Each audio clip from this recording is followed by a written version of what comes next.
स्वाभाविक की है कि जो उत्तराखंड देश का पहला राज्य है जिसने यूसीसी को लागू किया है और उसके सुखद परिणाम मिल रहे हैं।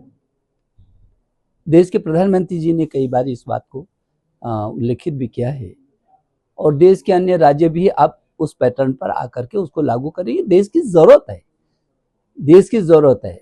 कौन उसका जो है विरोध कर सकता है? समान नागरिक संहिता क्यों नहीं होगी? देश है हमारा, एक देश है। जब हम देश में एक टैक्स कर सकते हैं, एक भारत श्रेष्ठ भारत की बात कर सकते हैं, हर चीज को एक तो जो है जब हमने 370 को हटाया इसलिए कि इसी देश में कश्मीर में कहते थे कि अब एक देश में दो निशान, दो विधान, दो प्रधान हो जाए, ये कहां से संभव हो सकता?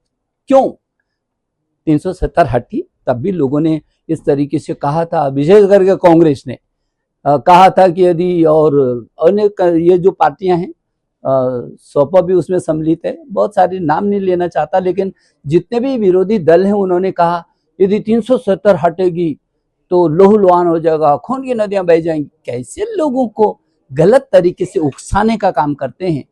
आज जम्मू कश्मीर के लोग 370 हटने के बाद जो चैन की सांस ले रहे हैं, विकास की जो अब गंगा बह रही है, वहां लोगों को पहली बार महसूस हो रहा है, क्योंकि कुछ घरानों ने उसको पूरी तरीके से अपने बपौती समझ लिया था।